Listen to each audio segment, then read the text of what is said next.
All right. Well, since your rant there just kind of led me right into exactly what I was going to go into next anyway. Oh, good. Since we're talking about things we were following up from last week, I'm sure you're well aware of that story that really got you pissed off about the barista at the Starbucks in Oklahoma that wrote pig on the coffee cup. Right. Well, there is more to the story. Okay. So the Starbucks fired the Starbucks manager who is mulling a lawsuit amid the cup scandal. Who's the one that was fired is going to sue Starbucks? They fired the barista and they fired the manager on duty. And they're going to sue Starbucks? The manager is mulling the idea to file a lawsuit against Starbucks. Good luck with that one. Well, you're going to love this. You're going to love the circumstances. All right, let's hear this. You're going to find out that the liberal left does not like it when social media works against them. Okay, well, that's not shocking, but go ahead. The Starbucks manager who was fired following a cup label scandal is now considering a lawsuit against the company. Ooh. Lola Rose, 21, was working as a shift supervisor at the company's branch in Glenpool, Oklahoma, when an officer walked into her store last week and ordered several drinks. Upon receiving one of the drinks, the cop, a member of the Kiefer Police Department, noticed that it had a label that said pig. Mm-hmm. The unnamed officer purportedly informed the Kiefer police chief, Johnny O'Mara, who then publicized the incident on Facebook. Of course. What irks me about this is the absolute and total disrespect for a police officer who, instead of being home with his family, enjoying a meal and a football game, is patrolling his own little town, O'Mara wrote in a since-deleted Facebook post. The police chief proceeded to say that the term pig is another tiny symptom and a nearly indiscernible shout from a contemptuous, roaring, and riotous segment of misanthropic society that vilifies those who stands for what's right and glorifies the very people who would usher in the destruction of the social fabric. So they're literally trying to justify it? No, he's just saying that this is just another symptom of the disrespect for the police is what he was saying. Okay. The police, the Facebook post sparked an uproar and ultimately led to Rosa's termination, even though she has maintained that she is not responsible for the label. Now, she's the manager, not the one that wrote it? She's not the one who wrote it. She was the shift supervisor on duty. Okay, yeah, she's got to be fired. She's in charge of the fucking person. Exactly. According to the New York Post, the other coffee cups that the officer received also had the same label. I really feel like I was made out to be a martyr, Rose told the newspaper.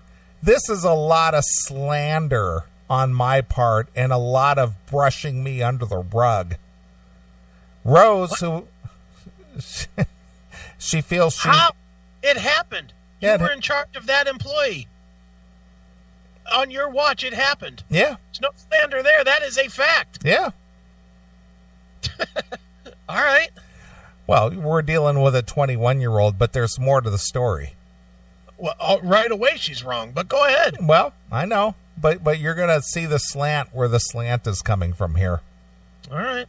Rose, who is also a college student, claimed that she had, in fact, noticed a similar label on a blueberry muffin on the morning of Thanksgiving during the rush hour. The unidentified barista at the center of the controversy had been trying to, now I don't believe any word of this at all, had been trying to play a prank, she said. the barista was trying to play a joke on her coworkers to see if this coworker would call these drinks out as pig, she said. She's still fireable.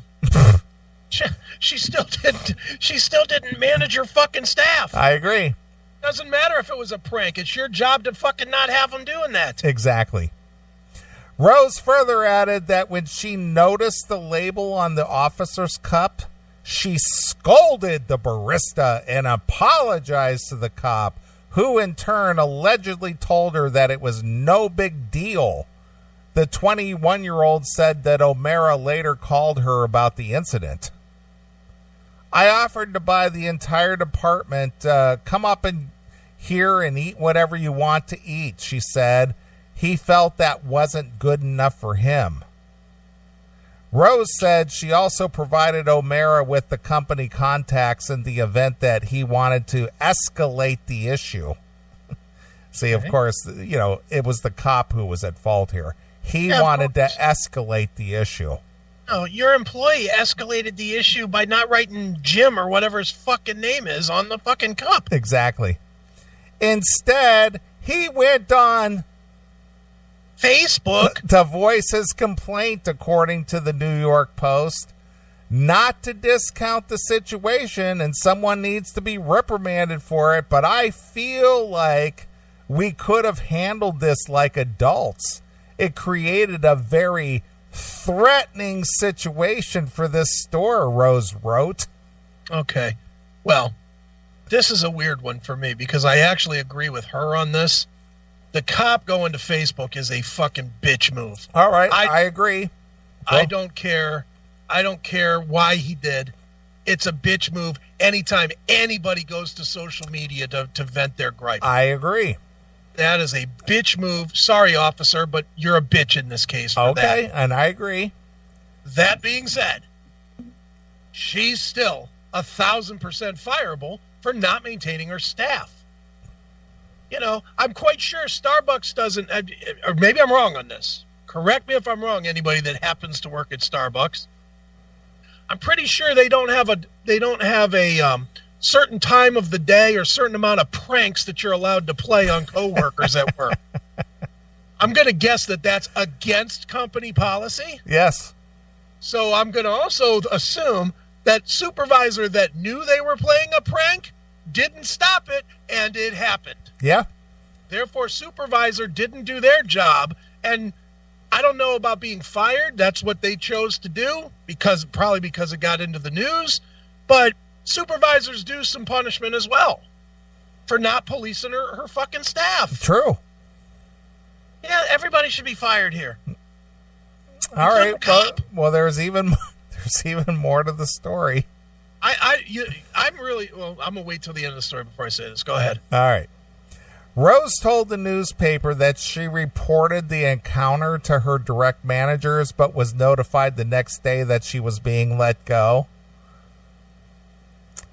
I was hysterical, she said. I lost it, truly. I was driving to get the money order to move into my first apartment. My whole world crashed in front of me. I begged them to speak to one of the higher ups. Here's the rub. Mm-hmm. Let's have a drum roll for this one. Rose, a transgender college student. Oh, good. Well, then she should have gotten some extra love more than anybody else. Should have been able to do more than anybody else then, since she was a transgender. Right. Had reportedly applied for more than 5 times for a job at Starbucks, which offers, drumroll please, transgender employees specialized health care. Good. Along with college tuition assistance. Wow. It was supposed to be my guardian angel, she said of her former employer. They were supposed to be there for me as much as I am there for them. but is gone because of a small town officer that was offended by something and didn't think like an adult, and they posted it on Facebook. That is funny. You're right. It's the fucking left eating its own. It did. So here's my point. Yep. If that same officer came in to that Starbucks and said, "Hey, get me a latte, you transgender fag," Yeah. do you think that this Rose person wouldn't immediately went to social media and said, "Hey, this bigoted cop called me a transgender fag"? You know what? This manager person would have been the next one going, "It's ma'am." Yeah. Me. Well, my point is if that officer acted inappropriately toward him, Yeah. do you think that it wouldn't have gone to Facebook or social media of some kind and posted that immediately? Faster than you could say the words. That's my point. Of course. Yeah, no. Ha ha, you got fired. Sucks to be you. Go play dress up somewhere else. You know, there's that. I'm going to be honest, though. I think the cop should be fired, too. I really do. Well, it was the chief of police that did the posting on Facebook. Should be fired or suspended or something. Get off the fucking Facebook. Well, I agree, but my point is that had the shoe been on the other foot, don't you think for a minute that this transgender wouldn't have jumped on that and went, look, that bigoted, blah, blah, blah, blah, blah, blah, blah, on some kind of social media, whether it was Instagram or Facebook or Twitter or whatever the fuck it is. You don't think that person would have jumped on that immediately? I 100% do. Of course they would. I'm not gonna justify any of the behavior. I'm not gonna justify, well, since the other guy would have done it, he just got it. No, and I agree with that, but what I'm saying is that when the shoe is on the other foot, my God, they should have acted more like an adult. Would you have acted like an adult if he came in and slandered you or said something untoward toward you about your transgenderism? You would have been the first to go to social media and put that all over the place.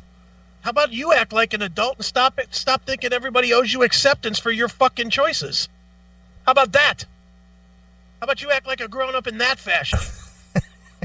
Once you do that, then we can talk about other shit. Until you talk about that, go fuck yourself. Exactly. From the unemployment line, bitch. By bitch, I mean dude. So that's why I waited to the end for that, because there's more to the story. Yeah, no shit. Wow. So it takes a big turn. Yeah. Did you see that coming? No, I didn't. All right. I just can't. I'm so sick to death.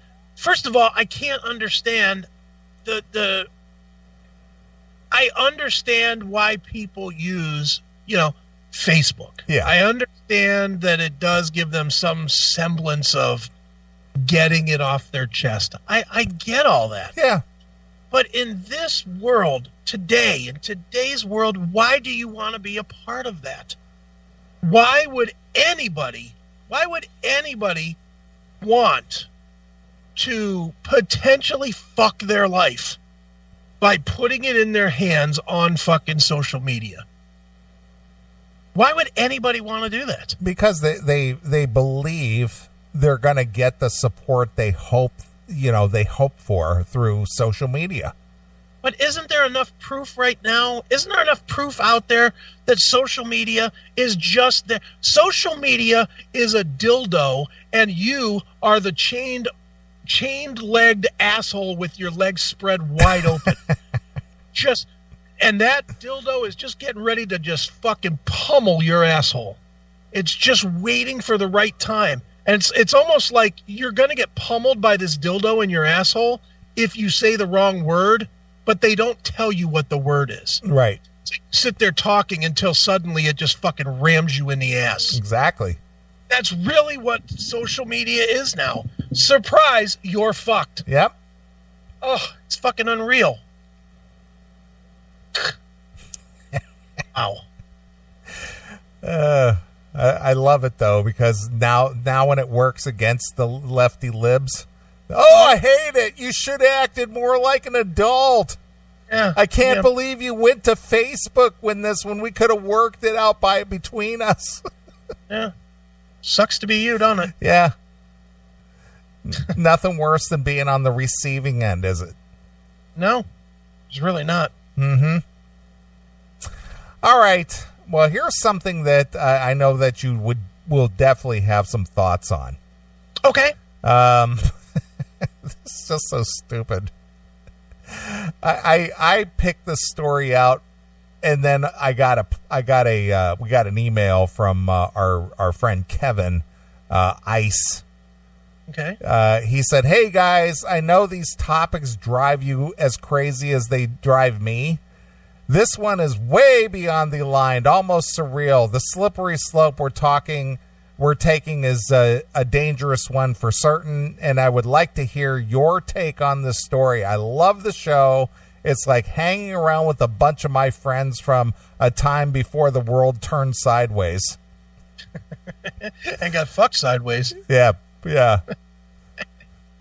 But I had this story set aside, and then his email popped up, and I thought, our fans are on the same wavelength here. Sure. All right. I know you're aware of this, but we'll talk about it. Okay. The 49ers have suspended their radio commentator Tim Ryan for saying on a radio show on Monday that Ravens quarterback Lamar Jackson is good at faking handoffs because of his dark skin with the dark football. Yeah, I did see this. Okay. We hold Tim to a high standard as a representative of our organization, and he must be more thoughtful with his words. You know what this reminds me of? What? This reminds me of Jimmy the Greek. Remember Jimmy the Greek? Yeah, oh, yeah, sure. Remember his comments that got him basically destroyed his life? Well, it was something about black guys have like an extra bone in their foot no, or something. No, he didn't say that. He was talking about the slave owners, that in order to have better slaves, they would breed their big black woman with their big black man. Yeah, that's right. And that's how football players more or less came to be, that they were big, strong, workhorses more or less. What's wrong with that? Do you remember that? Yeah. I mean, that basically was the end of his career on as a commentator, as a what do you call that? An odds maker? Yeah, well, yeah, and he was like the weekly guy on the CBS football show. Yeah, he was an odds maker. I don't remember it per se. Was he sitting there next to Jane Kennedy? Well, who was also I don't think he was even thinking, that it was a racist statement at all. I think he was just saying that, through breeding, right. You're breeding, very productive, strong stock. Right. And I don't think he meant that in a nefarious way. I don't think so. I think he was, though, somewhat old-fashioned and still had somewhat of a thought that black guys weren't exactly human. That he was talking about their breeding to breed athletes, like you would mix two fucking dogs together or something. Yeah, exactly. I got it right here. All right, let's hear this. Jimmy the Greek says blacks are bred for sports. Now, he made this comment way back in January of 1988. And he was also unemployed in January of 1988. Pretty much, right? So 31 years ago, almost 32 years ago, CBS Sports commentator Jimmy the Greek Snyder, in remarks that touched off a firestorm of reaction and criticism, said in a televised interview yesterday that the blacks are better athletes than whites because they have been bred to be that way, and that the only thing left for the whites is a couple of coaching jobs. Schneider, 70, in Washington for the CBS telecast on Sunday's NFC Championship, While he was having lunch with Duke Zebert's restaurant, he was interviewed by WRC TV reporter seeking comments on the significance of Martin Luther King Jr.'s birthday. Snyder's on-camera remarks were the lead story on Channel 4's newscast at 6 p.m., and immediately afterward, he apologized, saying he did not mean to offend anyone. Right. I should have expressed myself a lot better than I did today. In the Channel 4 interview, he was asked by the WRC writer-producer about civil rights in sports. Snyder said, well, you've got everything. If they, the blacks, take over coaching like everybody wants them to, there's not going to be anything left for the white people. I mean, all black players, all the players are black. I mean, the only thing that the whites control is the coaching jobs. The black talent is beautiful. It's great. It's out there. The only thing left for the whites is a couple of coaching jobs. Later in the interview, he said there are 10 players on a basketball court. If you find 2 whites, you're lucky. Either 4 out of 5 or 9 out of 10 are black. Now, that's because they practice and they play and they practice and they play. They're not lazy like the white athlete. The black is better at athletics to begin with because he's been bred to be that way, because of his high thighs and his big thighs that go up to his back, and they can jump higher and run faster because of their bigger thighs, you see. Right. Still later, I'm telling you that the black is better athlete, and he practices to be a better athlete, and he's bred to be a better athlete, because this goes all the way back to the Civil War, when during the slave trading, the black owner, or the slave owner, would breed his big woman so that she would have big black kids. That's where it all started. Wow. At some point, when you're rattling this off on TV, doesn't it just jump into your head to shut the fuck up? Well, you got to think, this was 30 years ago, right? Yeah. And people had a different viewpoint of that back then. I think he was thinking, and again, I don't know what was in his mind, but I'm thinking that he was just sort of given a historical synopsis about how breeding and things have caused the modern athlete to be bigger and stronger. Right. I don't think he meant it as a racist thing. He was just saying, the slave owners, they wanted better, workers, on their plantations. So, they figured, I got this big, strong woman. I got this big, strong man. I mean, it goes back to even Hitler. Right. Hitler wanted a superior race, so he had like blonde women and blonde men, and, he wanted that Aryan race. Right. So he wanted the most strongest, the most pure, whatever. That's not saying it's right, but that's the mindset. So are you trying to justify Hitler and Jimmy the Greek? No, I'm just saying I get where they're coming from with their thought process and just vocalizing it like, yeah, this is how it happened. It's not saying, that was a good thing. It's just like, yeah, this is how it happened. This is history.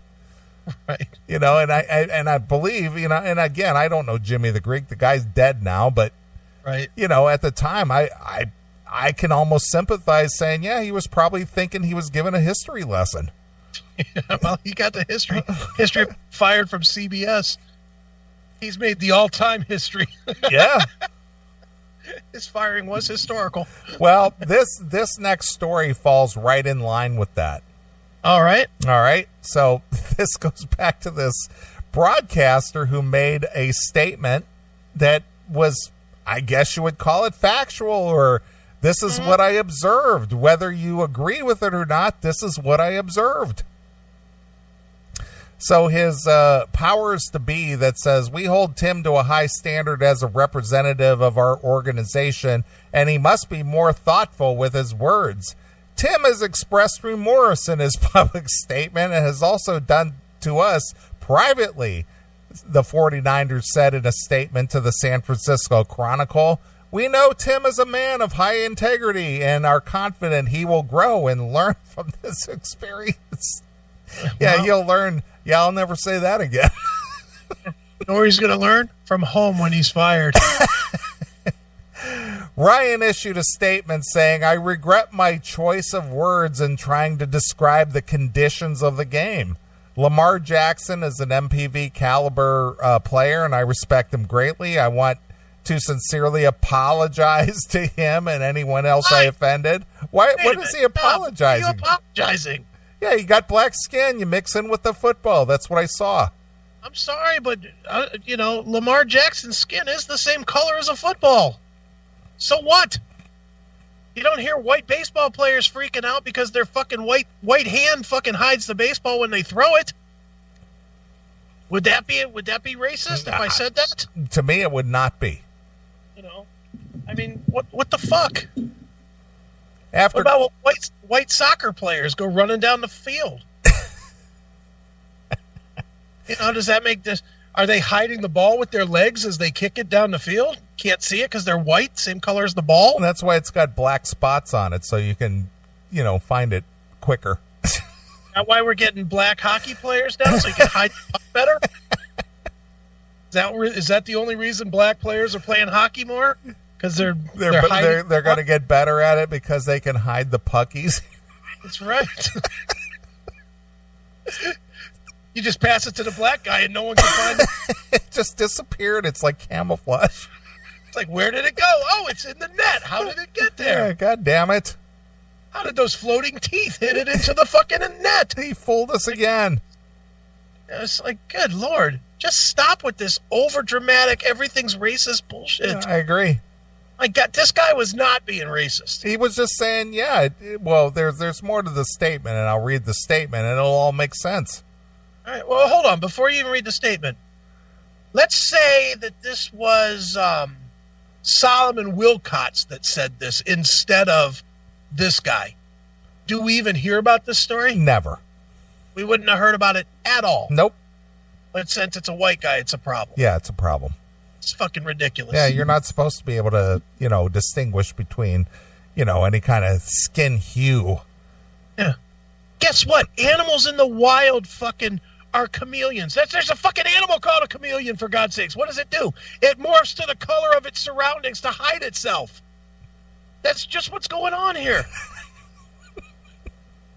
I'm not saying that this guy should. I'm not sure why he felt that he needed to point this out. Maybe he was just talking off the top of his head, just kind of like just riffing. It wasn't a prepared statement. He was just like, yeah, it gets lost in the mix. I guess. I mean, he brought new meaning to color commentary, but Jesus Christ. Hail and kill, caller. You're on the air. Hail and kill, David from Cincinnati. Color commentary. That was good, Chris. When I heard this story this week, the first thing I thought of, do you guys remember when Howard Cosell, back in the day, probably around the time Jimmy the Greek, when he made the comment during a game, "Look at that little monkey run"? Yeah, I remember that. I do remember that. That's the first thing I thought of. And the funny thing was, back then, they tried to call him a racist, but they couldn't because his best friend in the world was Muhammad Ali. Right. And they tried to railroad him, and they fired him. And I don't remember if he apologized or not. But honest to God, the more I listen to you guys, I agree with you 100%, Chris. Never fucking apologize for anything. I'm done apologizing for anything I do. I will never say I'm sorry to anybody again. Ever. Yeah, me too, man. Nope. I agree. There's no reason to. There's no reason to. It doesn't mean anything, and no matter what you do, they're still going to hold you. They're going to hold it over your head anyway. So fuck them. Fuck them. I agree, and that's the first thing I thought of was Howard Cosell, because it was the same situation.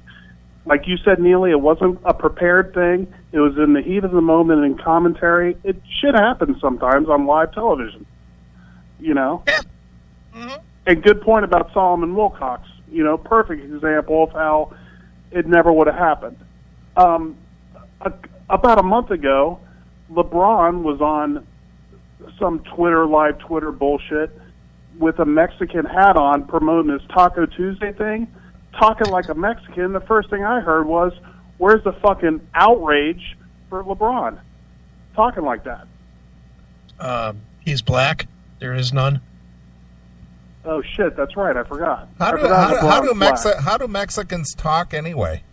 See? Yeah. Shit like that. That's what he was doing. You know?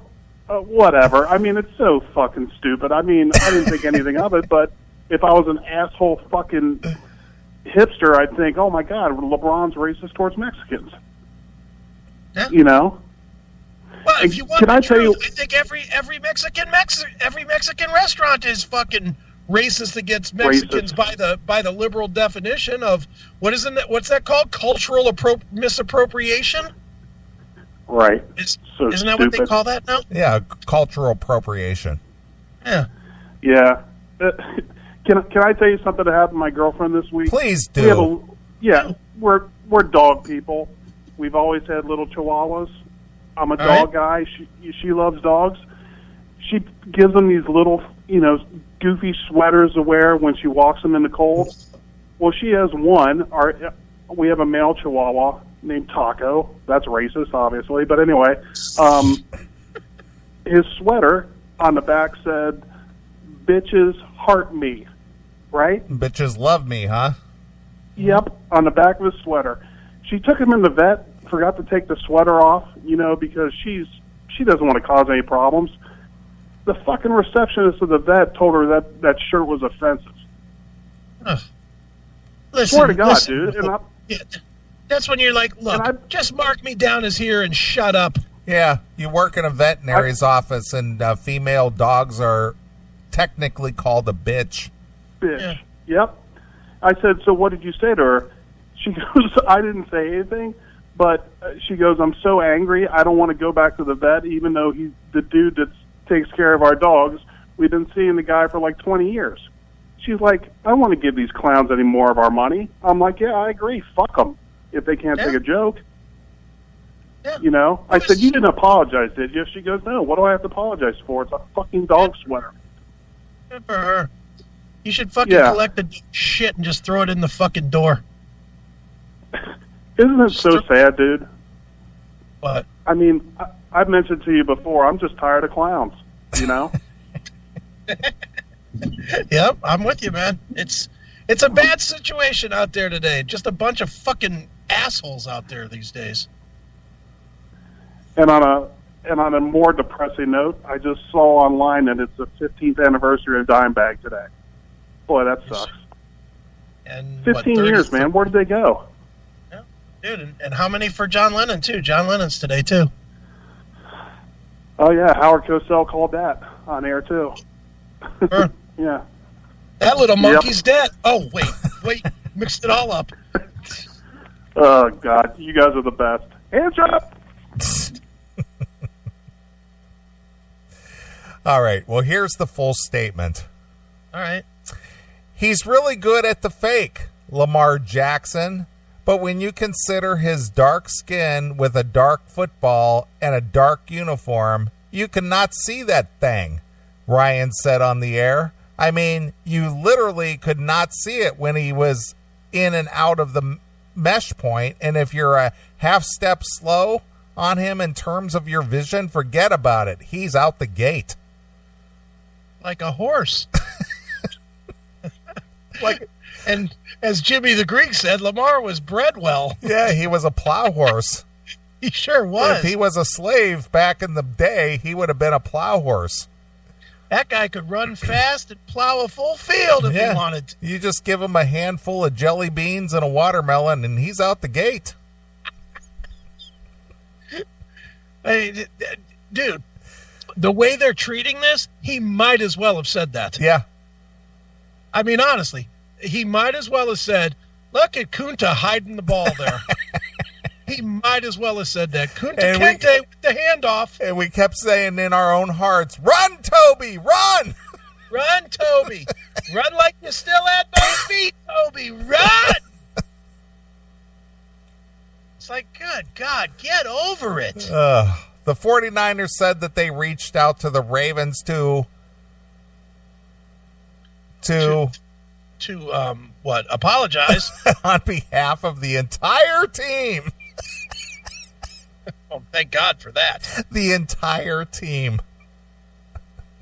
The 52-year-old Ryan was a linebacker for the Bears in 1990 to 1993 and spent 11 years calling games on television for Fox before becoming the 49ers radio commentator in 2014. Mm-hmm. And now he'll be sitting home. How long is he suspended? Well, it didn't say. So they really don't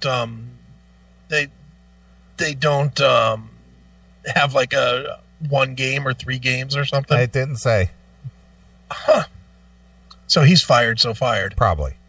They're just getting their paperwork in order. However, on a bright spot, on a bright note, Richard Sherman defends the suspended analyst Tim Ryan after his Lamar Jackson comments.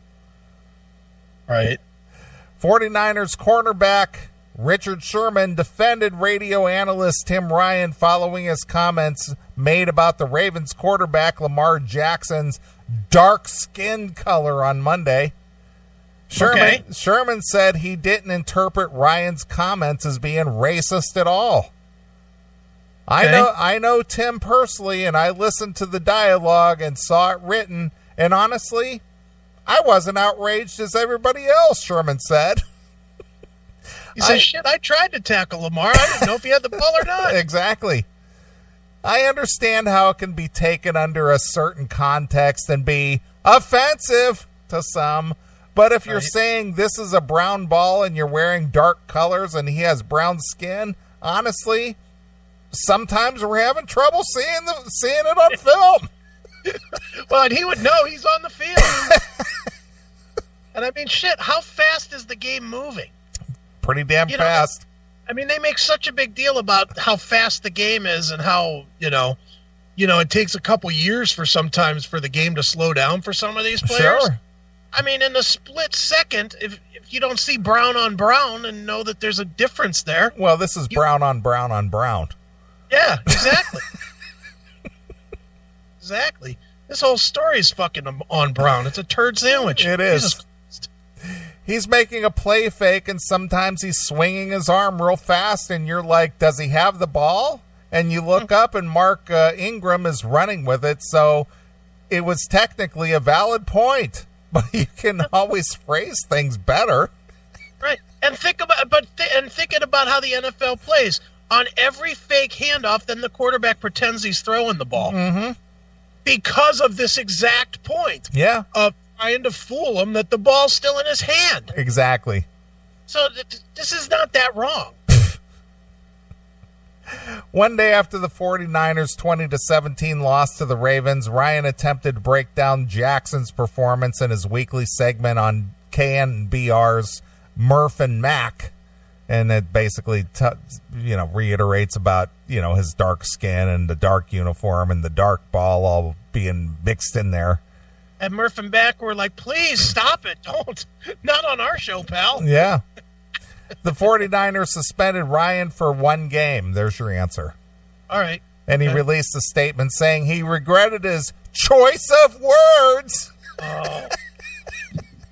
Apology. Defensive end D. Ford also said he supports Ryan and knows the radio analyst didn't mean to offend anyone. Oh, thank God for that. The words kind of gotten taken out of context. I think he knows now he could have used better judgment with his words. But we've got his back. I knew what he was trying to say. This era we live in, it's just what it is. Well, I look forward to hearing him calling high school games next year.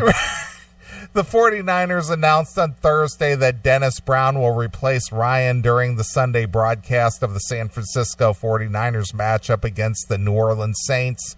Brown works as a host on KNBR's pre- and post-game shows. And he'll probably be there for the rest of the season.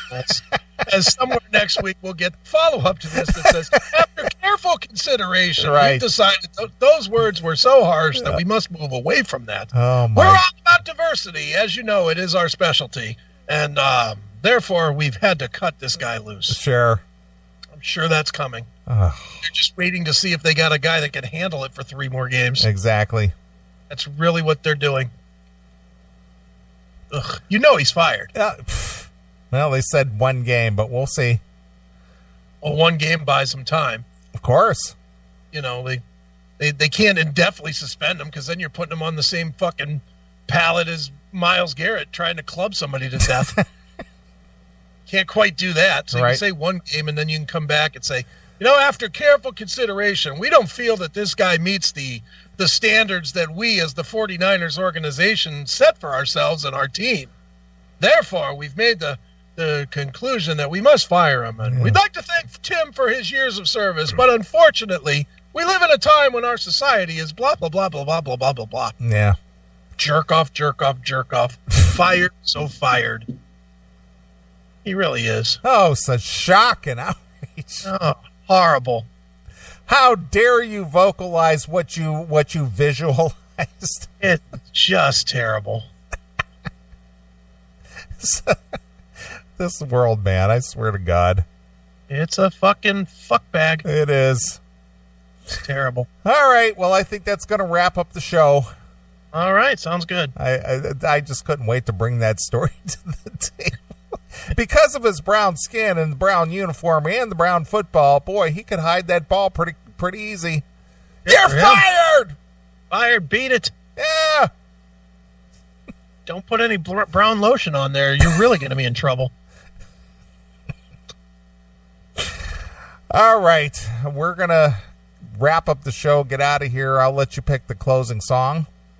All right, I mentioned it in the chat room earlier. I'm going to go with something that we never play. Okay. It's not really metal-y, but we'll go with it. Let's go with New World Man by Rush. Okay. How about that? And why that one in particular?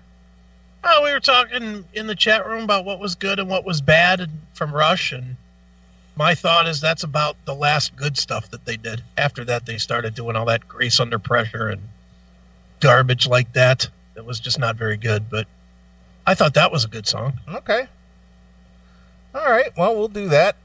Do some New World Man. Yeah, man. All right, well, we'll be back next Saturday. We're going to wrap up the year with one last live show. Yes, sir. And as I mentioned to you before, if you got a best of segment that you want to include in the best of show, please email your suggestion to request@theclassicmetalshow.com. All right. And I'll include it in the mix. So, all right, we're going to get out of here. We'll leave you with some Rush, some New World Man. So until next Saturday night, this is Neely along with my very good friend Chris Hagan. and we're gone. Bye, kids.